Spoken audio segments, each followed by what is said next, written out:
하나님 말씀 사도행전 1장 4절로 8절 말씀 함께 보겠습니다. 사도행전 1장 4절과 8절 두 절이에요. 4절과 8절 함께 있습니다. 시작. 사도와 함께 모이사 그들에게 분부하여 이르시되 예루살렘을 떠나지 말고 내게서 들은 바 아버지께서 약속하신 것을 기다리라. 8절 시작. 오직 성령이 너희에게 임하시면 너희가 권능을 받고 예루살렘과 온 유대와 사마리아와 땅끝까지 이르러 내 증인이 되리라 하시니라. 아멘. 전도에 대해서 계속 이야기하고 있어요. 세례 요한은 반복적으로 전도했다 그랬어요. 지속적으로 연 이틀을 전날도 보라 세상 죄를 지고 가는 하나님의 어린 양이로다. 제자들 특히 두 제자를 언급하고 있는데 안드레 하나는 사도 요한. 그러니까 요한도 사도 처음에는 예수님의 제자가 아니라 그 사도 세례 요한의 제자였다는 것이죠. 어쨌든 어제 전도하고 오늘 또 기회가 딱 생기니까 보라 하나님의 어린 양이로다. 반복적으로 연 이틀을 계속해서 지속적으로 전도했다. 저는 이 전도법을 제가 한번 이렇게 이름을 지어봤어요. 또또 전도법. 뭐라고요? 또 로또가 아니라 또또 전도법. 그래서 전도는 지난주 말씀 기억하고 계시죠? 기억 안 하시면 더 좋고. 전도는 한 번에 된다 그랬어요? 안 된다 그랬어요? 그 생명의 열매, 전도의 열매는 한 번에 절대로. 누구는 그렇던데요? 저는 그랬어요. 아니요. 수없이 많은 그런 유사 전도 어떤 그런 과정, 그런 어떤 순간들이 이렇게 모여져서 그때 열매를 맺은 거죠. 그때 내가 예수님을 그리스도로 영접하게 된 거예요. 절대 전도는요 한 번에 되지 않아요. 한 번에 열매 맺혀지지 않습니다. 수없이 많은 전도의 결과예요. 그래서 전도에는 실패가 있다 그랬어요? 없다 그랬어요? 실패가 없죠. 한 번 찍는 거예요. 그게 유효하든 별 효과가 없었든지 간에 어쨌든 간에 자꾸 이렇게 찍는 거죠. 10번 찍어서 안 넘어가는 나무가 없다 하는 것처럼, 물론 10번은 아니에요. 수십 번이라 그랬어요. 통계적으로 한 번 복음 듣고 그런 사람은 절대 없고 10번도 아니래요. 수십 번. 어떤 경우는 수백 번. 그렇죠? 완악한 인간이 그냥 한번 우리 예수 믿읍시다. 우리 교회 한번 가요 하고 그냥 신나게 따라 나서는 기다렸다는 듯이 그런 사람은 없다는 거예요. 수많은 사람들이 그에게 그리스도의 복음을 전하고 사랑을 나눠주고 그런 어떤 경험들, 그런 순간들이 모아져서 한 영혼이 하나님 앞에 돌아오게 된다 하는 거예요. 그래서 전도에는 실패가 없다. 그러니까 여러분 실패를 두려워하지 않길 바라요. 왜? 전도에는 실패가 없으니까. 다 의미 있는 거예요, 여러분. 다 의미가 있어요. 말을 못하는 분들은 그리스도의 사랑을, 복음을 몸으로 전하세요. 밥 한 끼 먹자 그러고 차 한 잔 먹자 그러고 또 이런저런 또 얘기도 들어주고 다 그게 그리스도의 마음 아니겠어요? 근데 중요한 건 그렇다면 언제까지 전도해야 되느냐, 그 사람. 너무 힘든데 언제까지 전도해야 하느냐? 언제까지 해야 될까요? 언제까지요? 나올 때까지? 모르겠어요. 저는 이렇게 정리했어요. 그 사람에게 숨이 붙어 있을 때까지. 언제까지요? 내가 타겟으로, 그렇죠? 하나님 내게 맡겨주신 영혼이다 생각하고 이번에 딱 적어내고, 어떤 분은 쑥스럽고 그래서 적어내지 못했지만 어쨌든 여러분 마음에 품고 있는, 내가 이번에 한 번은 내가 끌고 나온단 말이지. 그렇게 마음 먹은 사람이 있다면 언제까지 전도하라고요? 그 사람의 좀 끔찍한가요? 숨이 끊어질 때까지. 그러니까 죽을 때까지. 내가 죽을 때까지, 그 사람이 죽을 때까지, 죽기 전까지. 왜 그렇죠? 우리는 하나님이 정한 때를 알지 못하니까 그래요. 다 세상에 때가 있죠. 날 때가 있고 죽을 때가 있고 아플 때가 있고 날 때가 있고, 그렇죠? 휘집어 팔 때가 있고 또 그걸 다 이렇게 회복시킬 때가 있고 다 때가 있어요. 그렇죠? 근데 우리는 그 때를, 피조물은 그 때를 알아요, 몰라요? 몰라요. 그 때를 아시는 분 누구예요? 우리 주님밖에 없어요. 우리 하나님밖에 그 때를 몰라요. 그 사람이 언제 죽을지, 하나님 앞에 언제 서게 될지, 또 그 사람이 수없이 많은 사람들이 내가 복음을 전했는데 언제 하나님 앞에 돌아올지, 엎어질지 예? 우리가 나무로 비유한다면 언제 넘어갈지 알아요, 몰라요? 그때를 우리는 모르기 때문에 우리는 전도할 때 어떻게 전도한다? 언제까지 한다? 그 사람이 죽을 때까지, 내가 죽을 때까지, 주님 앞에 돌아올 때까지 하는 거예요. 오늘은 두 번째 어떤 전도의 어떤 그 본질이라든가 또 방법에 대해서 이제 이야기를 나눌 거거든요. 그렇죠? 뭐든지 요령이 있다 그랬잖아요. 방법이 있다 그랬잖아요. 여러분들이 전도의 열매를 맺고 싶다면 오늘은요 이 말씀을 드리고 싶어요. 편견을 선입견, 편견을 버려라. 전도하고 싶다면 뭘 버리라고요? 편견. 여러분 편견이 있죠? 선입견이 있어요. 그 어떤 사람에 대한 그걸 버려야 여러분 전도의 열매를 맺을 수 있어요. 그러니까 또 이렇게 얘기할 수 있어요. 전도 대상을 심사하지 마라. 사전에 심사하지 마라. 하나님께서 어떻게 그 사람을 드라이브 할지 모르는데, 어떻게 하나님께서 역사할지 모르는데, 그 사람에 대해서, 이 사람은 안 돼. 저 사람은, 그래, 좀 가능성이 있는데, 이 사람은, 안 돼. 예수님 와도 안 돼. 그런 거 하지 말라는 거예요. 여러분, 예수님은요, 모든 족속을 제자로 삼으라 그랬어요. 모든 족속을. 힌두교? 저 사람 힌두교야. 우리 주변에 무슬림, 이슬람을 믿는 사람들을 무슬림 이렇게 얘기하거든요. 저 사람 무슬림이야. 무슬림 중에도 무슬림들은 다 어마어마한데 그 독종들인데 신앙심이 깊은데 저 사람은 진짜 아주 그냥 대단한 그런 그 중에서도 아주 간부래. 우리 치자면 목사래. 무슨 장로래. 그렇지 않다는 거예요. 저 사람 불교야. 그냥 얼마나 절에, 우리 교회 나가는 것보다 훨씬 더 절에 자주 나간대. 그런 선입견, 그런 편견을 갖지 말라는 거예요. 왜냐하면 우리 예수님은 모든 족속을 제자로 삼으라 말씀하셨기 때문에 그래요.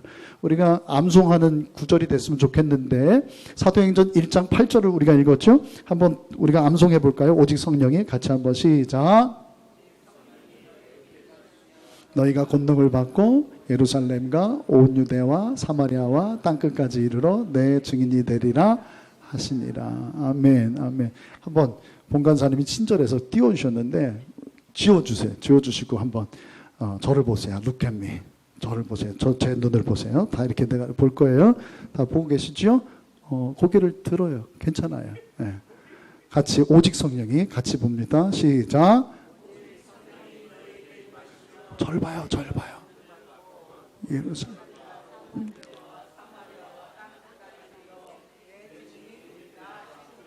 할렐루야.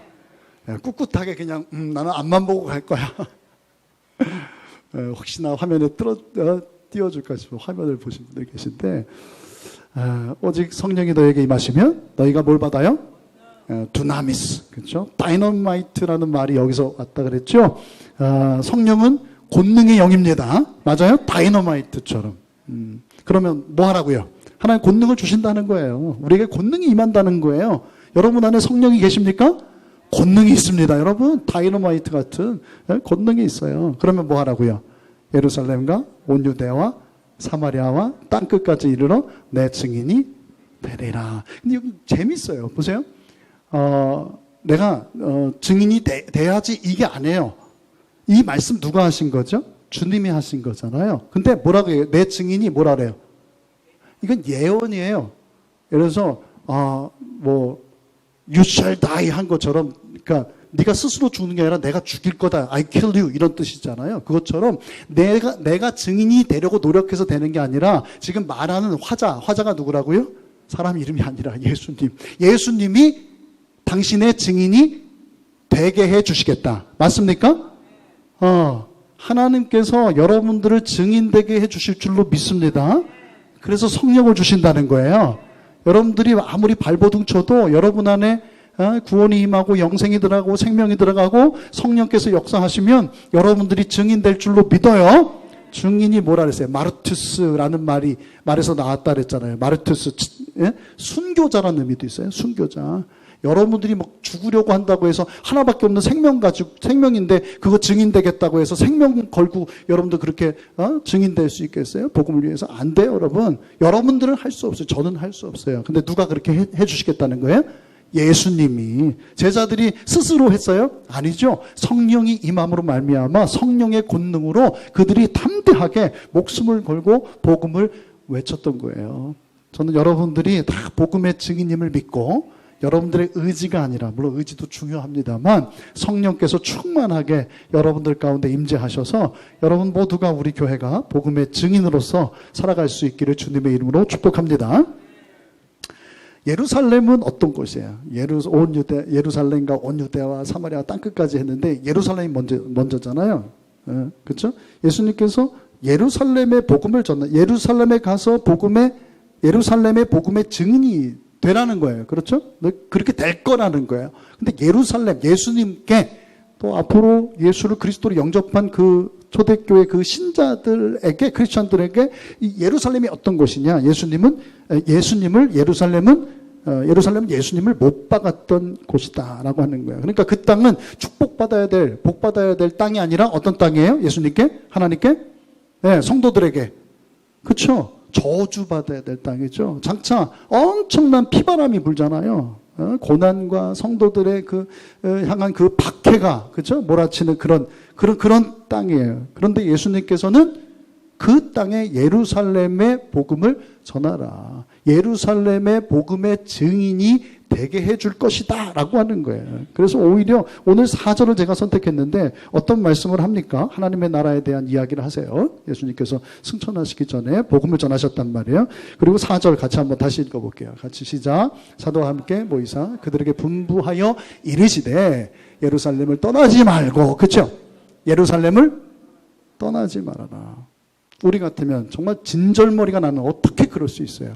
예수님께서 얼마나 많은 은혜를, 예루살렘에서 얼마나 귀한 사역들을 많이 감당하셨는데, 그 예수님을 알아보지 못하고, 예수님을 정말 아주 십자가를 진다고 하는 것은 정말 처참한 것이거든요. 정말 처참한 거예요.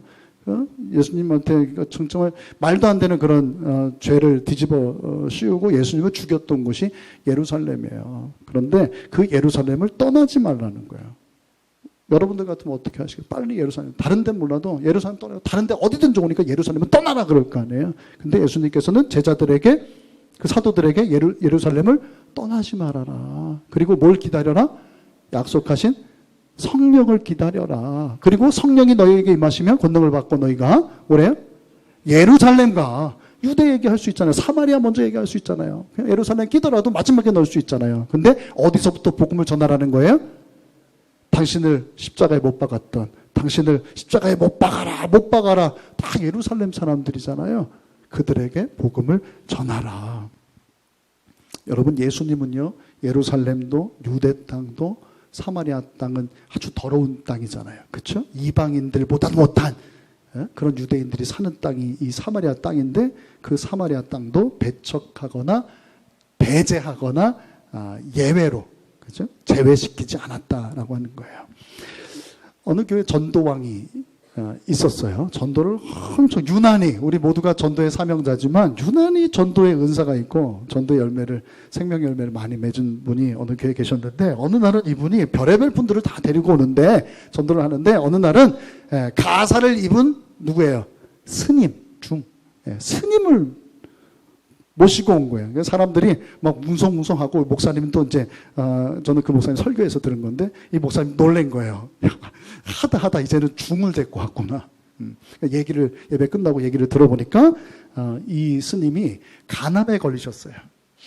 여러분, 스님도 간암에 걸려요. 그렇게, 야채 먹고 나물 먹고 뭐 해도, 여러분, 간암에 걸려서, 복수가 차가지고요. 그래서 그 절에서는 얘기를 들어보니까 참 이게 절에서도 그런 일이 있어요. 그 스님이 내쳐진 거예요. 말하자면 중노릇을 못하니까, 말하자면 부처님의 영광을 가리워서 뭐 모르겠어요. 그래서 이 절 저 절을 이렇게 떠돌아 다니다가 많은 생각이 있었겠죠, 이분이. 그렇죠? 평생을 절에서 지내다가 병을 얻어가지고, 여기 복수 찬 분들 보셨죠? 배가 그냥 임신한 배처럼 이렇게. 근데 그 스님이 전도한 그 집사님을 만나서 복음을 듣고 한 번만 가보십시다. 이제 그랬겠죠, 그렇죠? 한 번만. 정말 신뢰죠, 어찌 보면. 그런데도 하나님께서 때를 주셨으니까, 감동을 주셨으니까 그냥 감동대로 전한 거예요. 그랬더니 그분이 이제 응하더라 이거죠. 왜 응할 수밖에, 우리는 몰랐지만 응할 수밖에 없는 그런 삶의 그런 상황이나 여정들이 있었다는 것이죠. 그래서 그분이 예수님 영접하고 성도가 됐다라고 하는 이야기를 들었어요. 여러분, 전도의 열매를 맺으려면 편견을 버려야 돼요. 여러분들은 전도해야 된다라고 하는 걸 알지만 단둘이 있어. 스님하고 내가 있어요. 네, 그러면 전도할 수 있을까 없을까요? 왜? 그래도 스님인데 이거 말도 안 되지. 그게 편견이라는 거예요. 선입견이라는 거예요. 여러분, 어떤 사람이라도 복음이 들어가면 복음의 능력이 있습니다. 십자가의 능력이 있어요. 변화되는 거예요, 여러분. 어떤 사람 될 것 같고 전도해서 말이죠. 어떤 사람은 절대 안 될 것 같고.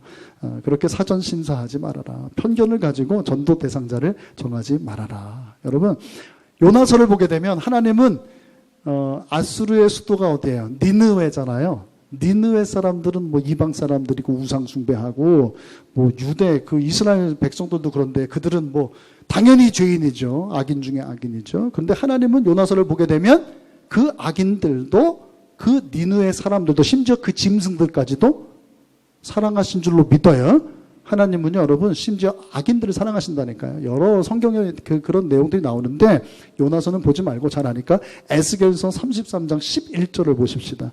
하나님은요, 악인도, 죄를 져서 죽어 마땅한 그 악인도 사랑하신다는 거예요. 에스겔서 33장 11절 말씀을 찾아서 한번 읽어볼게요. 성경이 준비되어 있습니까? 예, 같이 한번 읽어볼게요. 같이요. 시작. 너는 그들에게 말하라. 주 여호와의 말씀이니라. 나의 삶을 두고 맹세하노니 나는 악인이 죽는 것을 기뻐하지 아니하고 악인이 그 길에서 돌이켜 떠나 사는 것을 기뻐하노라. 이스라엘 백성아 돌이키고 돌이키라. 너희 악한 길에서 떠나라. 어찌 죽고자 하느냐 하셨다 하라. 악인은 죽어야 되죠. 의인은 살고 악인은 그저 죽어야 되잖아요. 근데 하나님께서는 그 악인이 죽는 것도 기뻐하지 않는다는 거예요. 악인도 돌이키고 회개하고 살기를 원하신다 하는 거예요. 어떤 그 집사님이, 이제 이분도 전도를 열심히 하는 분이에요. 직장에서 이제 직장 동료들은 이제 전도 늘 그렇게 전도해 온 분이고, 또 기회가 생겼어요. 교회에서 이제 부흥회를 했다는 거예요. 이제 그 교회가 부흥회 이 초청장을 만든 거죠. 그래서 그 동료들 책상에다가, 동료들이 막 바쁘게 일하는데 그 초청장을 동료들 책상에다 이렇게 놔주는 거예요. 이제 부흥회 오라고, 우리 교회 부흥회 오라고. 말하자면 전도지죠. 근데 이제 어느 책상 앞에서 고민을 했어요, 이분이. 어떤 고민을 했냐면, 얼마 전에 싸웠어요. 업무 무슨 일 때문에. 뭐 전도왕이라고 뭐 직장 생활하다가 안 싸울 수 있어요. 일을 하다 보면 그럴 수 있는데, 어쨌든 다퉜어요. 그러니까 좀 껄끄러워요. 그분 책상 앞에서 고민한 거예요. 왜? 내가 이 전도지를 줘봤자 이 사람은 올 사람이 안 올 사람이에요. 암만 생각해도 얼마 되지도 않았거든. 이 사람은 안 돼. 안 돼. 그냥 보통 잘 지내는 사람도 이거 쉬운 게 아닌데 이 사람은 안 될 거야. 그런 생각을 한 거예요. 그런 고민 하다가, 근데 결론은 어떻게 냈어요? 그래, 그런 안 된다. 이런 편견을 버리고 주님의 마음 품자 생각하고, 에이, 에라 모르겠다. 이거 더 말들을 얘기잖아, 어찌 보면요. 그죠? 더 말들을 얘긴데도 그냥 부흥의 그 전단지를 거기다 딱 그분 책상에도 놨다는 거예요. 그리고 퇴근할 쯤 돼가지고, 용기를 딱 내고, 이분 전도 잘하는 분이니까. 그래도 매번 용기가 필요하죠. 하나님 앞에 기도하면서, 오늘 제가 사실은 그 앞에 전도지 여러분 책상 앞에 놨는데, 오늘 제가 저녁도 살 테니까, 오늘 우리 교회 부흥회 해요. 우리 교회 부흥회 가실 분. 그랬더니, 다른 사람들은 다 어떻게 해요? 다 고개를 숙이고 딴짓 하는 척하고 뭐 바쁘다 그러고 하는데, 한 사람이 딱 손을 들었어요. 누가 손 들었어요? 그분이 손을 들었다는 거예요. 그분이 제가 갈게요. 아무개님 제가 갈게요. 여러분, 우린 때를 몰라요. 그리고 그 사람이 마치 고구마, 제가 지난주에 얘기했나요? 고구마가 익었는지 안 익었는지 어떻게 알 수 있어요? 보기만 하면 알아요? 어르신들은 어떻게 하세요? 고구마 삶을 때 찐다 그러나요? 어떻게 알아요? 찔러보죠. 그렇죠? 익었는지 안 익었는지. 그죠? 한번 열어서 찍어보고, 좀 안 들어가면, 딱딱하면 좀 한 10분 있다가 또 한번 찔러보고. 그게 고구마 전도법이라고 하는 것인데, 우리는 알지 못해요. 그저 기회가 되면 뭐 하는 거예요? 아, 이 사람 조금 이상한데? 그럼 한번 찔러보는 거예요. 한번 찔러보는 거예요. 이 사람이 한번 찌르고, 또 믿는 아무개가 또 찔러보고, 집에 갔더니 또, 아내가 찌르고, 그죠? 한번 찔러보는 거예요. 익었는지 안 익었는지 우리가 알아요, 몰라요? 몰라요, 여러분. 그러니까 이건 익었어. 이 사람은 아유 이거 뭐 바늘도 안 들어가 피 한 방울 안 나는 사람이야. 이런 선입견을 가지면 그죠? 아까 그분도 아유 이 사람 나하고 얼마 전에 다퉜는데 이거 뭐 관계가 좋아도 이게 될까 말까인데 되겠어?라고 하는 그런 편견이 있었는데 그 선입견을 버리고 탁 복음을 전했더니 그 복음에 반응하잖아요. 여러분 신자의 사명은요 그저 전하는 거예요. 그저 전하는 거예요. 그 열매는 누가 맺으신다고요? 구원은 누구에게 있다고요?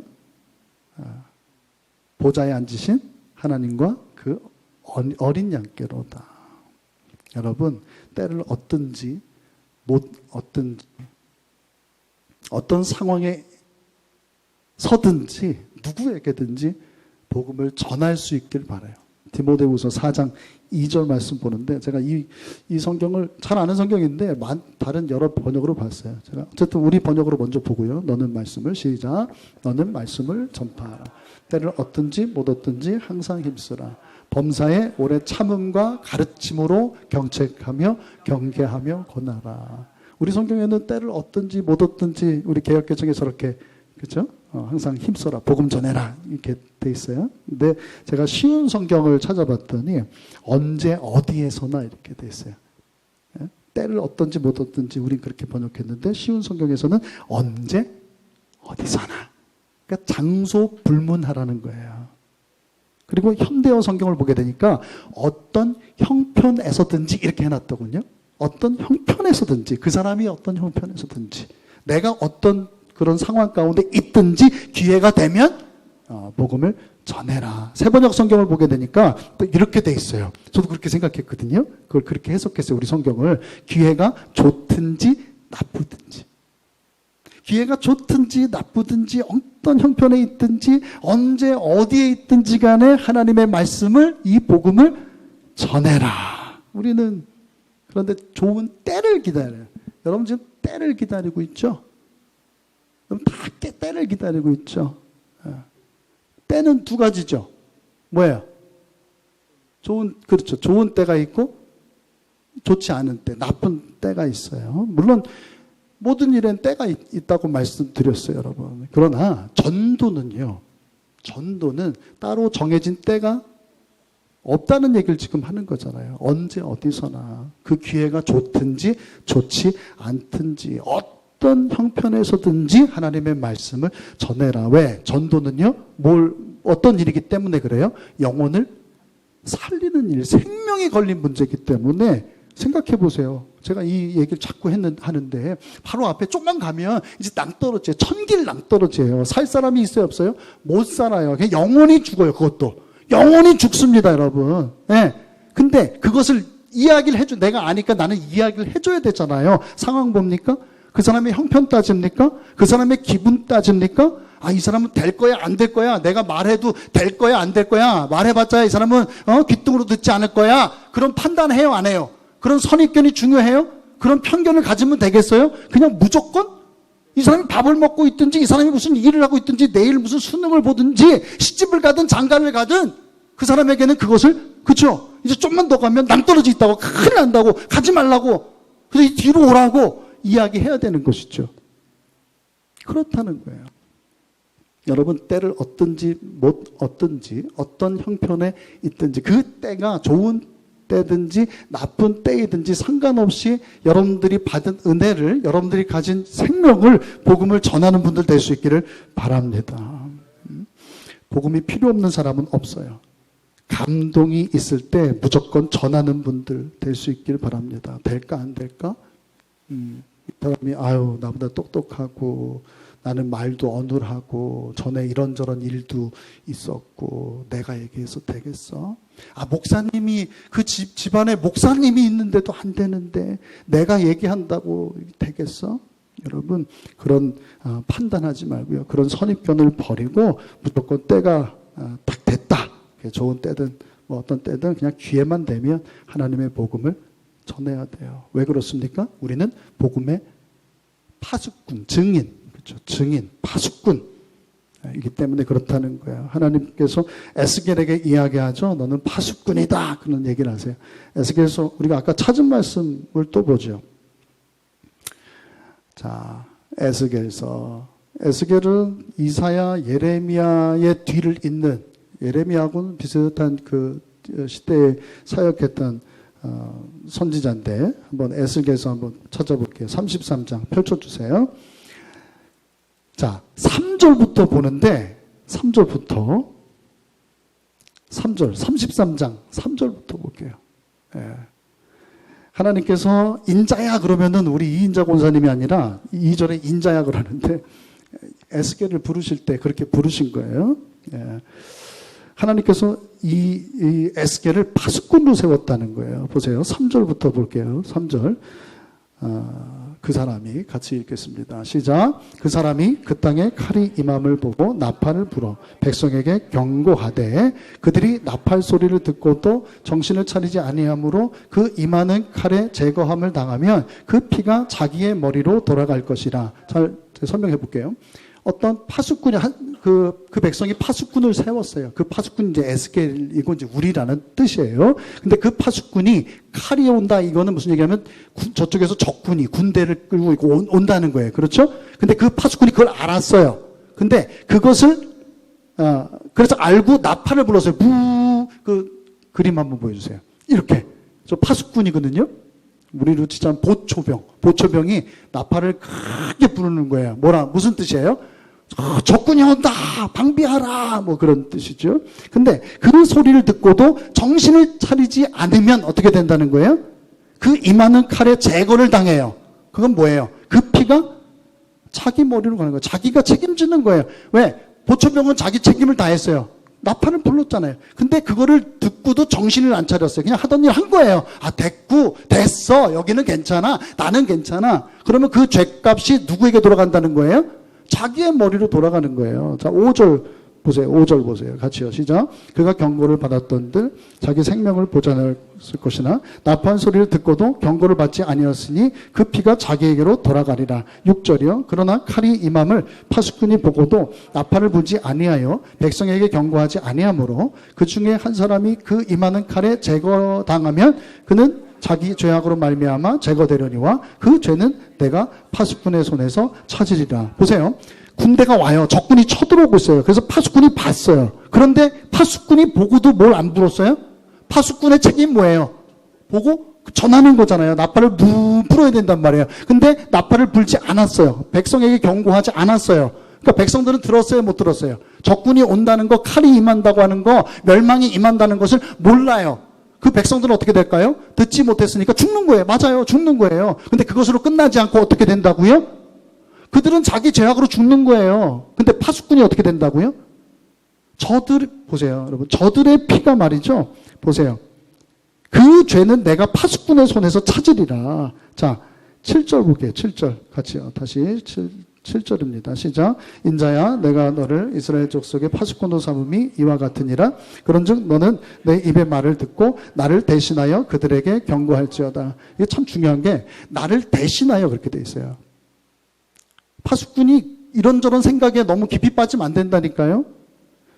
군대가 오는 걸 적군이 오는 걸 봤어요. 그러면 무조건 나팔 부는 거예요. 왜? 그것은 왕의 명령이니까. 자기의 사명이니까. 나는 거짓말쟁인데 거짓말 양치기란 말이야. 내가 되겠어? 내가 짓게 뭐 한다고 해서 사람 듣겠어? 이건 중요하지 않다니까요. 파수꾼으로 임명이 됐으면 무조건 그렇게 다른 군대가 쳐들어왔어. 그럼 어떻게 해요? 무조건 나팔을 불어야 된다는 거예요. 그래서 나를 대신하여 그들에게 경고할지어다 이렇게 돼 있잖아요.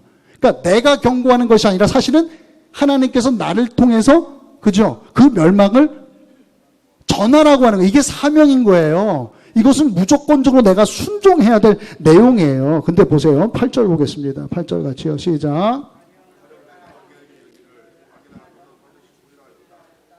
내가 그 악인에게 말로 경고하여 그에게로 떠나게 하지 아니하면 그 악인은 자기 죄악으로 말미암아 죽으려니와 내가 그의 피를 내 손에서 찾으리라. 같은 얘기죠. 아까 나왔던 얘기가 좀 더 구체적으로 계속 반복해서 이제 하나님께서 이 에스겔에게 말씀하시는 거예요. 악인은 반드시 죽어요. 그렇죠?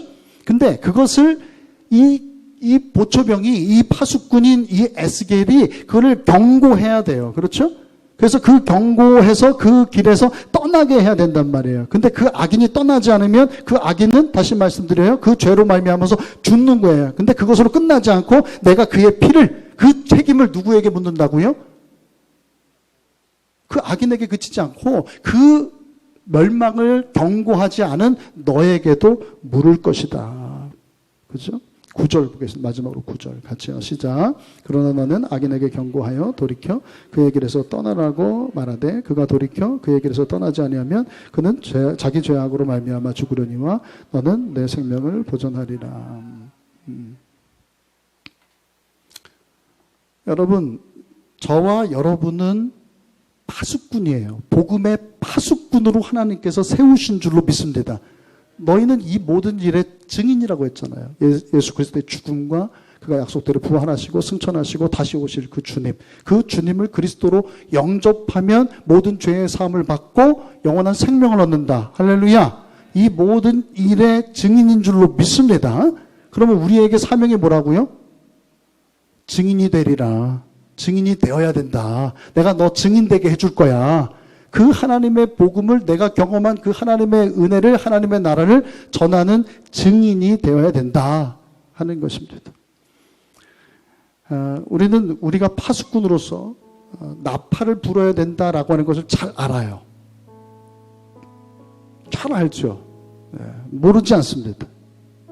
그런데 문제는 뭐냐면 목사님이 전도하라 그러니까 하긴 해야 되는데 체면에 안수 집사 체면에 뭐 나쁘지 않다고 생각해요. 뭐 장로 체면에 내가 그래도 목자인데 말이지. 근데 입이 안 떨어지는 거예요. 입이 왜 안 떨어질까요? 복음을 전해야 되는데 전해야 돼요. 그렇죠? 근데 뭘 전해야 될지를 잘 몰라. 그 핵심 포인트를 잘 몰라요. 여러분, 우리가 무엇을 전해야 됩니까? 뭘 전해야 되죠? 오직 예수 그리스도를 전할 수 있길 바라요. 오직 예수 그리스도를 전하는 거예요. 다른 이야기를 다 한다 할지라도 결국은 뭘 전하는 거예요? 우리 교회 주차장을 전해요?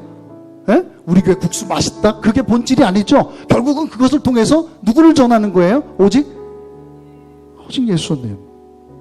제가 이번 성경 공부를 몇 달 전부터 준비하면서 뭐 제가 성경 공부 인도했던 교재들이 엄청 많죠. 성경 각권 연구들도 있고, 성경 지리도 있고, 성경 뭐 교리 주제별로 해서 이렇게 다루는 것도 있고, 뭐 성경 인물 중심으로 해서 성경을 공부하는 그런 교재들도 있고. 그런데 제가 고민하다가 이 책으로 결정을 했어요. 뭐라 써 있어요? 보이십니까? 백문이 불여일견 뭐 그런 말이 있는데 백문일답이라는 거예요. 100가지 어떤 질문이 우리 크리스찬들에게 온다 할지라도 답은 한 가지라는 일답이라는 거예요. 그 답은 뭐라는 거예요? 오직 여러분, 왜 요즘에 그 넷플릭스에서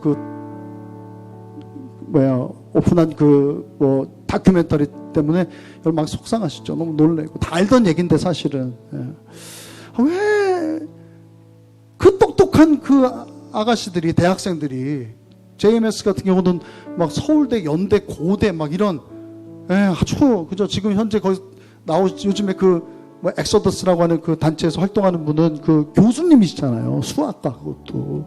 근데 그 똑똑한 사람들이 왜 그런 이건 이단도 아니에요. 이건 사이비, 이거 창피해요. 이건 어떻게 그런데 넘어가죠? 여러분 그런 생각 많이 들죠. 저는 그렇게 생각했어요. 여러 가지 것들을 공부하고 여러 가지 것들에 대해서 탐구했겠죠. 그런데 뭘 놓친 거예요? 뭘 놓쳤어요? 은사를 부르짖고 뭐 그렇죠? 온갖 것들을 다 공부했는데 가르침을 받았는데 뭘 안 배운 거예요? 예수 그리스도를 놓친 거예요. 예수 그리스도를 확실하게 그 심령 가운데 심지를 못한 거예요. 다른 거 그럴듯한 거 껍데기 역사가 나타났다는 거 아니겠어요? 진짜 아픈 사람들이 일어나고 막 그런 일들이 있었다는 거예요, 여러분. 근데 뭐가 빠진 거예요? 예수 그리스도가 빠진 거예요. 그 자리에 누가 들어간 거예요? JMS 정명서. 그런 예수의 자리에 예수 그리스도가 없으니까. 그래서 성경 공부 뭐 여러 가지 뭐 이것도 좋고 저것도 좋아요. 그런데도 물론 성경 공부 신청한 분들 가운데는 수십 년 신앙생활 하신 분도 있고 이제 막 신앙생활 시작한 분도 계시고. 근데 그게 뭐 이분이나 저분이나 이분이나 저분이나 중요한 건 무엇이다? 누굴 붙들어야 된다? 다른 건 몰라도 은사 경험하지 못할 수도 있고 뭐 이럴 수도 있고 성경지리 모를 수도 있고 교리에 대해서 뭐 속속들이 알지 못할지라도 뭘 알아야 돼요? 누구는 붙들어야 돼요? 예수님은 알아야 돼요. 예수님을 그리스도로 영접해야 돼요. 그래서 이번에도 백문일답이에요. 뭐 무조건 예수를 가르쳐야겠다. 예수가 그리스도임을 가르쳐야겠다. 그래서 우리 성도들은 정말 세상이 험해요. 정말 험해요. 무슨 일이 있어도 예수 붙들고 그의 십자가로 승리하는, 정말 하나님께서 시작한 너무 어마어마한 은혜잖아요. 이 구원이. 이 구원을 다른 거 붙들어서는 힘들어요, 여러분. 다른 거 붙들어서는 결국 실패하게 됩니다. 예수 붙들 때, 예수 그 이름의 능력, 그 구원의 이름을 붙들 때 여러분들이 하나님께서 시작한 이 구원을 이루게 될 줄로 믿습니다. 제가요, 이 책에 그런 내용들이 나와요. 나중에 우리 공부하시는 분들은 앞에 보실 텐데 백문일답하고 서론격으로 이렇게 나오는데, 제가 무슨 질문을 하든지 간에 제가 몇 가지 정리했는데 여러분들은 무조건 뭐라고 대답하면 돼요? 백문일답이니까 제가 뭐라고 물어도 예수 그리스도 이렇게 하면 되는 거예요. 예수 그리스도. 그렇죠? 그렇게 외치시면 되는 겁니다. 준비됐나요? 준비됐어요? 네, 좋습니다. 자, 여러분, 이 어두운 세상의 빛은 누구십니까? 우리의 생명은 누구에게 있습니까? 이 땅의 주인은 누구십니까? 복의 근원이 되시는 분은 누구십니까? 대학 교수, 뭐 사업하는 사람, 정치인들, 우리 모두가 꼭 알아야 될 분은 누구십니까? 행복한 가정이 되길 원하시지요? 행복한 가정의 키를 쥐고 있는 분은 누구십니까? 우리의 생명의 주인은 누구십니까? 여러분 인생의 주인은 누구십니까? 누가 우리를 우리의 모든 죄로부터 구원하실 수 있습니까? 누가 우리 교회의 주인입니까? 누가 여러분 가정의 주인입니까? 누가 여러분 사업장과 직장의 주인입니까? 군대에 간 아들이 붙들어야 될 그 이름이 누구의 이름입니까? 아픈 분들이 있습니까? 그분들이 붙들어야 될 분이 누굽니까? 여러 가지 어려움 가운데 있는 분들이 계십니까? 인간관계에 어려운 어떤 그런 부분들이 있는 분들이 있습니까? 그분들이 붙들어야 될 분이 누굽니까? 예수 그리스도. 여러분들이 신앙생활 하면서 수없이 경험한 예수 그리스도, 그 예수 그리스도의 이름을 전할 수 있기를 주님의 이름으로 축복합니다. 여러분, 우리의 구원은 누구에게 있습니까? 예수 그리스도. 돈으로? 세상의 어떤 권력으로? 근데 왜 그 안에 정말 생명이 있다면 왜 그렇게 살지요? 여러분, 예수 그리스도 안에 생명이 있습니다. 세상 어떤 곳에도 구원이 없습니다. 구원은 하나님과, 보좌지 않으신 우리 하나님과 우리 어린 양께 있는 줄로 믿습니다. 오직 예수 그리스도 붙들고 이 땅에서도 승리하고 모든 죄에 사함받고 반드시 하나님께서 시작한 이 구원을 이루는 분들 될 수 있기를 주님의 이름으로 축복합니다. 또 이 사실을 모르는 자들에게 때를 얻든지 못 얻든지 어떤 상황 가운데 있든지 하나님께서 여러분들에게 맡겨주신 그 영혼들이 있어요. 그 영혼들에게 이 복음을 전할 수 있길 바랍니다. 그래서 이 생명의 열매를 이번 사순절에, 이 부활절에, 이번 다가오는 부활절에는 꼭 열매 맺어서 하나님 잃어버린 그 아들, 딸 찾아주면 그게 가장 하나님 기뻐하신다니까요, 여러분. 하나님께 큰 기쁨이 되는 저와 여러분 될 수 있기를 주님의 이름으로 축복합니다.